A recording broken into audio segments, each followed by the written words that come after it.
ചിത്രത്തിൻ്റെ തുടക്കത്തിൽ മാൽക്കം എന്നൊരു മെൻ്റൽ പേഷ്യൻറ്റിൻ്റെ പ്രൊഫൈൽ എടുത്ത് പരിശോധിക്കുന്ന ഒരു ഡോക്ടറെയാണ് കാണിക്കുന്നത്. അങ്ങനെ മാൽക്കം കുട്ടിക്കാലത്ത് എഴുതിയിരുന്ന വിചിത്രമായ പാട്ടും അവൻ വരച്ചിരുന്ന ചിത്രങ്ങളുമെല്ലാം ഡോക്ടർ പരിശോധിച്ചു. മാൽക്കമിൻ്റെ അമ്മ ഒരു വേശ്യയായിരുന്നു. അവൾ മാൽക്കമിന് 9 വയസ്സുള്ളപ്പോൾ അവനെ ഒരു മോട്ടലിൽ ഉപേക്ഷിച്ചിരുന്നു. അവൻ്റെ പിതാവിനെ കാണാതെ പോയതിനാൽ മാൽക്കം വളർന്നിരുന്നത് ഒരു അനാഥാലയത്തിലായിരുന്നു. അവിടെ ഉണ്ടായിരുന്ന മേശപ്പുറത്ത് മാൽക്കമിൻ്റെ ഒരു ക്രിമിനൽ റിപ്പോർട്ടുണ്ടായിരുന്നു. 1998 മെയ് 10 മാൽക്കം 6 നിരപരാധികളെ കൊലപ്പെടുത്തിയിരുന്നു. അന്ന് മാൽക്കത്തിൻ്റെ ജന്മദിനം കൂടിയായിരുന്നു. പക്ഷേ ആ കൊലപാതകങ്ങൾ ചെയ്തിരുന്നത് മാൽക്കത്തിന് ഓർമ്മയുണ്ടായിരുന്നില്ല. മാൽക്കത്തിന് മൾട്ടിപ്പിൾ പേഴ്സണാലിറ്റി എന്ന മനോരോഗമുണ്ടെന്ന് ഡോക്ടർ തിരിച്ചറിഞ്ഞു.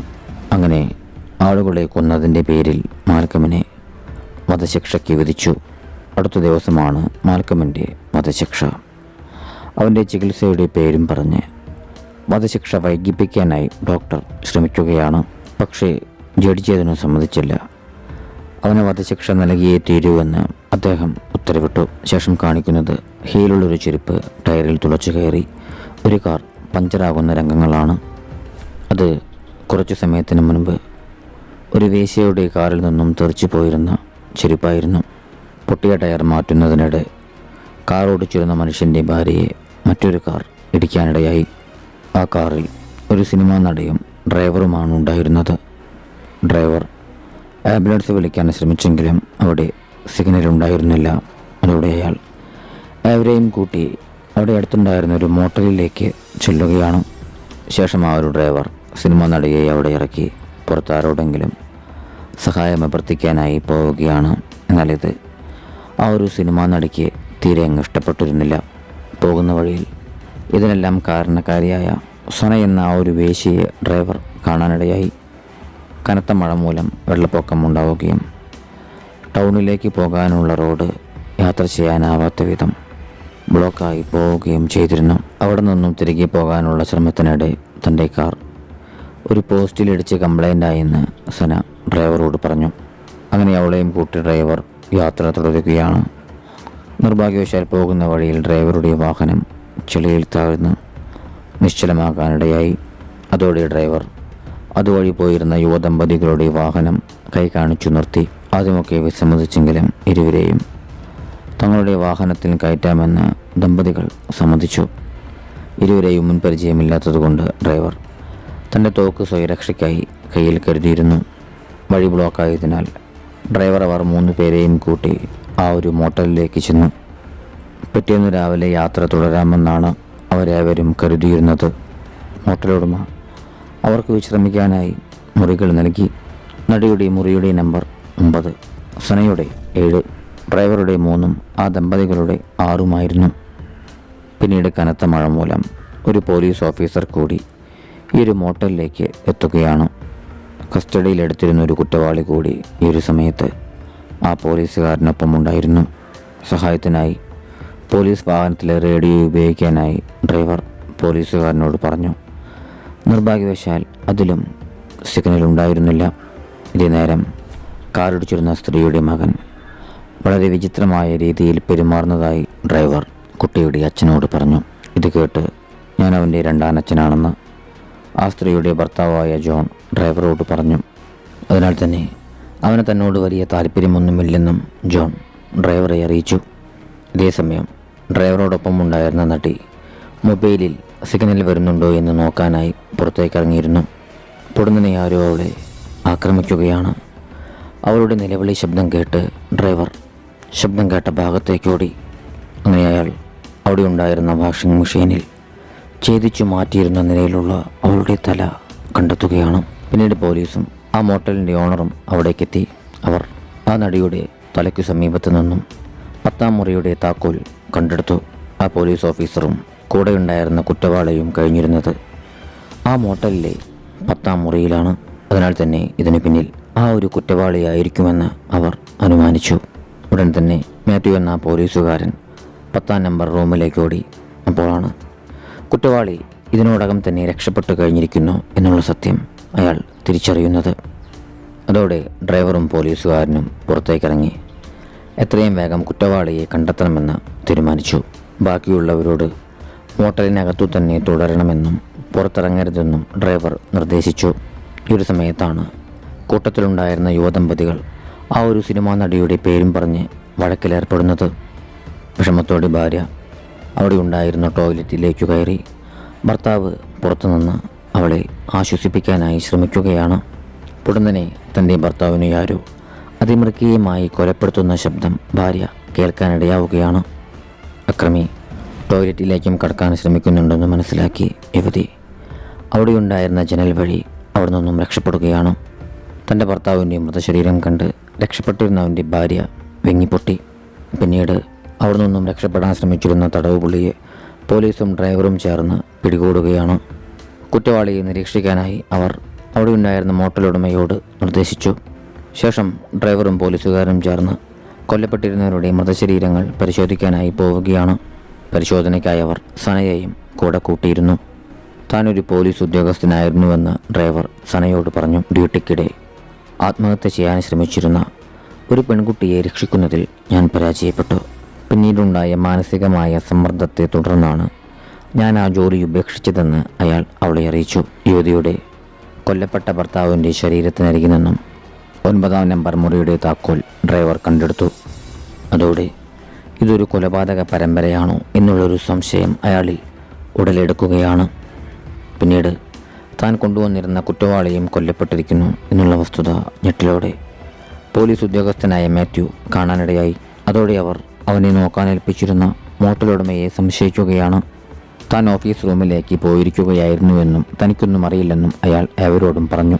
ഒരു സമയത്ത് കുറ്റവാളിയുടെ ശരീരത്തിനരികിൽ നിന്നും 8-ാം നമ്പർ മുറിയുടെ താക്കോൽ അവർ കണ്ടെടുത്തിരുന്നു. അതോടെ ഇതൊരു പരമ്പര കൊലപാതകമാണെന്ന് ഏവർക്കും മനസ്സിലായി. ഇതേ നേരത്താണ് മോട്ടലുടമ മോഷ്ടിച്ചിരുന്ന നടിയുടെ പേഴ്സ് ഏവരും കാണാനിടയാവുന്നത്. ഞാൻ അവളുടെ പേഴ്സ് മോഷ്ടിക്കുക മാത്രമാണ് ചെയ്തിട്ടുള്ളതെന്നും ഞാൻ അവളെ കൊലപ്പെടുത്തിയിട്ടില്ലെന്നും മോട്ടലുടമ പോലീസുകാരനോട് പറഞ്ഞു. എന്നാൽ ഈ ഒരു സമയത്ത് അയാൾ തന്നെയാണ് കൊലപാതകിയെന്ന് ഏവരും സംശയിക്കുകയാണ്. ഇത് മനസ്സിലാക്കി പേടിച്ചരണ്ട മോട്ടലുടമ അവിടെ ഉണ്ടായിരുന്ന സനയെ ബന്ദിയാക്കാനായി ശ്രമിച്ചു. പക്ഷേ സന അവനെ തട്ടിമാറ്റി കുതിരിമാറുകയാണ്. രക്ഷപ്പെടാനുള്ള ശ്രമത്തിനിടെ സനയുടെ കൈ തട്ടി അവിടെ ഉണ്ടായിരുന്ന ഒരു റെഫ്രിജറേറ്റർ തുറക്കാനിടയായി. അതോടെ അതിനുള്ളിൽ നിന്നും താഴെ വീണ തണുത്തുറഞ്ഞ മൃതശരീരം കണ്ട് ഏവരും അക്ഷരാർത്ഥത്തിൽ ഞെട്ടി. ഏവരുടെയും ശ്രദ്ധ മൃതശരീരത്തിലേക്ക് മാറിയതോടെ അവിടെയുണ്ടായിരുന്ന വാഹനമെടുത്ത് മോട്ടലുടമ രക്ഷപ്പെടാനായി ശ്രമിക്കുകയാണ്. ഈ ഒരു സമയത്ത് വാഹനമിടിച്ച് പരിക്കേറ്റിരുന്ന യുവതിയുടെ കുട്ടി പുറത്തു നിൽക്കുന്നുണ്ടായിരുന്നു. ഈ ഒരു കാഴ്ച കണ്ട് കുട്ടിയെ രക്ഷിക്കാനായി കുട്ടിയുടെ രണ്ടാനച്ഛൻ അവൻ്റെ പക്കലേക്ക് ഓടി. പക്ഷേ അപ്രതീക്ഷിതമായി നിയന്ത്രണം വിട്ടിരുന്ന ആ വാഹനമിടിച്ച് ആ ഒരു മനുഷ്യൻ കൊല്ലപ്പെടാനിടയായി. പിടിയിലായതോടെ മോട്ടലുടമ തനിക്കറിയാവുന്ന കാര്യങ്ങളെല്ലാം ഏറ്റുപറയുകയാണ്. റെഫ്രിജറേറ്ററിൽ മരിച്ചു കിടന്നിരുന്ന ആളാണ് യഥാർത്ഥത്തിൽ ഈ മോട്ടലിൻ്റെ ഓണർ. ഏതാനും മാസങ്ങൾക്ക് മുൻപാണ് ഞാൻ ഈ ഒരു മോട്ടലിലേക്ക് വന്നത്. അപ്പോഴാണ് മരിച്ചു കിടന്നിരുന്ന ആ ഒരു മനുഷ്യനെ ഞാൻ കാണാനിടയാവുന്നത്. അങ്ങനെ ഞാൻ അയാളുടെ മൃതശരീരം റെഫ്രിജറേറ്ററിൽ സൂക്ഷിച്ചു. പിന്നീട് ഈ മോട്ടലിൽ നിന്നും പണമുണ്ടാക്കാനായി ഞാൻ മോട്ടലുടമയായി അഭിനയിക്കുകയായിരുന്നു. എന്നാൽ ഇന്നിവിടെ നടന്നിരുന്ന കൊലപാതകങ്ങളിലൊന്നും തനിക്ക് യാതൊരു പങ്കുമില്ലെന്നും അയാൾ അവരോട് പറഞ്ഞു. ഇത് കേട്ട ഏവരും ആശയക്കുഴപ്പത്തിലായി. വ്യാജ മോട്ടലുടമ പറയുന്നത് സത്യമാണെങ്കിൽ കൊലപാതകി ഇപ്പോഴും ഇവിടെ തന്നെ ഉണ്ടാകും. കൊലയാളിയുടെ ഉദ്ദേശം എന്താണെന്നും അടുത്ത ഇര ആരാകുമെന്നും അവർക്കറിയില്ല. ആർക്കെങ്കിലും ഇനി ശത്രുക്കളുണ്ടാകുമോ എന്നറിയാനായി ഓരോരുത്തരും അവരവരെക്കുറിച്ച് വിവരിക്കാൻ തുടങ്ങി. വേശിയായ ഞാൻ സാധാരണ ജീവിതത്തിനായി ജന്മനാട്ടിലേക്ക് മടങ്ങാൻ പോവുകയാണെന്ന് ഈ സമയത്ത് സന അവരോടും വെളിപ്പെടുത്തി. പിന്നീട് ജോണിൻ്റെ ഭാര്യ കൂടി മരണപ്പെട്ടതായി പോലീസ് ഉദ്യോഗസ്ഥൻ കണ്ടെത്തി. അവരുടെ ശരീരത്തിനടുത്ത് 6-ാം മുറിയുടെ താക്കോലുണ്ടായിരുന്നു. അപ്പോൾ ഇടയ്ക്കുള്ള 7-ാം നമ്പർ ആരായിരിക്കുമെന്നോർത്ത് അവർ ആശ്ചര്യപ്പെട്ടു. പിന്നീട് അവർ വാഹനമിടിച്ച് കൊല്ലപ്പെട്ടിരുന്ന ജോണിൻ്റെ ശരീരത്തിനരികിൽ നിന്നും 7-ാം നമ്പർ മുറിയുടെ താക്കോൽ കണ്ടെത്തി. തങ്ങളെല്ലാം അകത്തായിരുന്നു. അപ്പോൾ പിന്നെ ആരാണ് താക്കോൽ വെച്ചതെന്നും ഓർത്ത് ഏവരും ആശയക്കുഴപ്പത്തിലായി. നശിച്ച ഈ മോട്ടലിൽ നിന്നും എത്രയും വേഗം രക്ഷപ്പെടണമെന്ന് ഡ്രൈവർ വിളിച്ചു പറഞ്ഞു. ആദ്യം ഭർത്താവ് കൊല്ലപ്പെട്ടിരുന്ന യുവതിയോട് മാത്യുവിൻ്റെ കുട്ടിയെയും കൂട്ടി ഇവിടെ നിന്നും രക്ഷപ്പെടാനായി ഡ്രൈവർ നിർദ്ദേശിച്ചു. അങ്ങനെ മാത്യുവിൻ്റെ കുട്ടിയെയും കൂട്ടി ആ യുവതി അവരുടെ വാഹനത്തിലേക്ക് കയറി. എന്നാൽ വാഹനം സ്റ്റാർട്ടാക്കിയ ഉടൻ തന്നെ ആ കാർ പൊട്ടിത്തെറിച്ചു. എന്നാൽ സ്ഫോടനത്തിന് ശേഷം ഇരുവരുടെയും മൃതദേഹങ്ങൾ ബാക്കിയുള്ളവർക്ക് കണ്ടെത്താനായി സാധിച്ചിരുന്നില്ല. ഈ ഒരു സമയത്ത് അവിടെയുണ്ടായിരുന്ന മറ്റു മൃതശരീരങ്ങൾ കൂടി അപ്രത്യക്ഷമായി കഴിഞ്ഞിരുന്നു. വിചിത്രമായ ഈ ഒരു കാര്യം ഏവരെയും ആകാംക്ഷയുടെ മുൾമുനയിലെത്തിച്ചു. ഈ ഒരു സമയത്താണ് അവർ ഞെട്ടിപ്പിക്കുന്ന മറ്റൊരു വസ്തുത മനസ്സിലാക്കുന്നത്. അവിടേക്കെത്തിയിരുന്ന ഏവരുടെയും ജനന തീയതി ഒരേ ദിവസമാണ്. അതേ ദിവസം തന്നെയായിരുന്നു ചിത്രത്തിൻ്റെ തുടക്കത്തിൽ കാണിച്ചിരുന്ന മാലകത്തിൻ്റെയും ജനന തീയതി. ഇതൊരിക്കലും യാദൃശികമായി വന്നതാകാൻ വഴിയില്ലെന്ന് ഏവരും മനസ്സിലാക്കി. ശേഷം കാണിക്കുന്നത് മാലകത്തിൻ്റെ വിചാരണ വേളയാണ്. അവിടെ ഈ ഒരു ഡ്രൈവറും ഉണ്ടായിരുന്നു. ഈ ഒരു വിചാരണ വേളയിൽ ഡ്രൈവർ മാലകം ധരിച്ചിരുന്ന അതേ വസ്ത്രങ്ങൾ തന്നെയാണ് ധരിച്ചിരുന്നത്. ഡോക്ടറും ജഡ്ജിയും അവനോട് നീ ആരാണെന്നും എന്താണ് ചെയ്തതെന്നും ചോദിക്കുകയാണ്. അങ്ങനെ ഡ്രൈവർ മോട്ടലിൽ നടന്നിരുന്ന കാര്യങ്ങളെല്ലാം അവരോട് വിശദീകരിക്കുകയാണ്. പിന്നീട് അവിടെ ഉണ്ടായിരുന്ന ഡോക്ടർ ഡ്രൈവർക്ക് മാൽക്കമിൻ്റെ ഫോട്ടോ കാണിച്ചു കൊടുക്കുകയാണ്. മാൽക്കമിനെ മൾട്ടിപ്പിൾ പേഴ്സണാലിറ്റി അസുഖമാണെന്നും അതിലൊരാൾ നീയാണെന്നും ഡോക്ടർ ഡ്രൈവറോട് പറഞ്ഞു. ശേഷം ഡോക്ടർ ഡ്രൈവർക്ക് ഒരു കണ്ണാടി നൽകി. ആ കണ്ണാടിയിൽ തൻ്റെ മുഖം കണ്ട ഡ്രൈവർ അക്ഷരാർത്ഥത്തിൽ ഞെട്ടിപ്പോയി. ആ കണ്ണാടിയിലുള്ളത് മാൽക്കമിൻ്റെ മുഖമാണ്. ഒരു സമയത്താണ് താൻ തന്നെയാണ് മാൽക്കം എന്നുള്ള വസ്തുത ഡ്രൈവർ വേദനയോടെ തിരിച്ചറിയുന്നത്. യഥാർത്ഥത്തിൽ മോട്ടലിലുണ്ടായിരുന്ന ഓരോ മനുഷ്യരും മാൽക്കത്തിൻ്റെ തന്നെ വ്യത്യസ്തങ്ങളായ വ്യക്തിത്വങ്ങളായിരുന്നു. സത്യത്തിൽ അവിടെ മാൽക്കം മാത്രമാണ് ഉണ്ടായിരുന്നത്. വേശ്യയായിരുന്ന മാൽക്കത്തിൻ്റെ അമ്മ അവനെ ഉപേക്ഷിച്ചിരുന്നത് ആ ഒരു മോട്ടലിലായിരുന്നു. 4 വർഷങ്ങൾക്ക് മുൻപ് അവിടെ വെച്ചു മാൽക്കം നിരപരാധികളായ മനുഷ്യരെ കൊലപ്പെടുത്തിയിരുന്നു. മാൽക്കമിൻ്റെ നല്ല സ്വഭാവമുള്ള വ്യക്തിത്വമായിരുന്നു ഡ്രൈവർ. മാൽക്കമിൻ്റെ ഡ്രൈവർ എന്ന വ്യക്തിത്വത്തെ ഉയർത്തി കാണിച്ചുകൊണ്ട് ഡോക്ടർ അവനെ വധശിക്ഷയിൽ നിന്നും ഒഴിവാക്കാനായി ശ്രമിക്കുകയാണ്. അതോടെ മാൽക്കത്തിൻ്റെ മനസ്സ് വീണ്ടും ഡ്രൈവർ എന്ന വ്യക്തിത്വത്തിലേക്ക് മാറുകയാണ്. ആ മോട്ടലിൽ നടക്കുന്ന സംഭവങ്ങളെല്ലാം മാൽക്കത്തിൻ്റെ മനസ്സിലുണ്ടായിരുന്ന വെറും തോന്നലുകൾ മാത്രമായിരുന്നു. മാൽക്കത്തിൻ്റെ വേശിയായ വ്യക്തിത്വമായ സന മോട്ടലിൽ നിന്നും പോലീസ് കാറിൽ രക്ഷപ്പെടാനായി ശ്രമിക്കുകയാണ്. ഈ ഒരു സമയത്ത് സന കാറിലുണ്ടായിരുന്ന ചില ഫയലുകൾ കാണാനിടയായി. അങ്ങനെ അവിടേക്ക് എത്തിയിരുന്ന മാത്യു എന്ന പോലീസുകാരൻ വ്യാജനാണെന്ന് സന കണ്ടെത്തുകയാണ്. യഥാർത്ഥത്തിൽ മാത്യു കുറ്റവാളിയായിരുന്നു. പോലീസുകാരനെ കൊലപ്പെടുത്തിക്കൊണ്ട് അവൻ അയാളുടെ വേഷത്തിൽ അവിടേക്ക് എത്തിയതാണ്. ആ പോലീസ് വാഹനത്തിൻ്റെ ഇടുക്കിയിൽ മാത്യു കൊലപ്പെടുത്തിയിരുന്ന പോലീസുകാരൻ്റെ മൃതശരീരമുണ്ടായിരുന്നു. തൻ്റെ ഐഡൻറ്റിറ്റി സന മനസ്സിലാക്കിയെന്ന് തിരിച്ചറിഞ്ഞതോടെ മാത്യു ആ മോട്ടലിൻ്റെ ഓണറായി അഭിനയിച്ചിരുന്ന യുവാവിനെ കൊലപ്പെടുത്തി. ശേഷം അവൻ സനയെ കൊലപ്പെടുത്താനായി ശ്രമിക്കുകയാണ്. ഈ ഒരു സമയത്ത് മാൽക്കത്തിൻ്റെ നല്ല വ്യക്തിത്വമായ ഡ്രൈവർ മറ്റൊരു വ്യക്തിത്വമായ സനയോട് ഒളിക്കാനായി ആവശ്യപ്പെടുകയാണ്.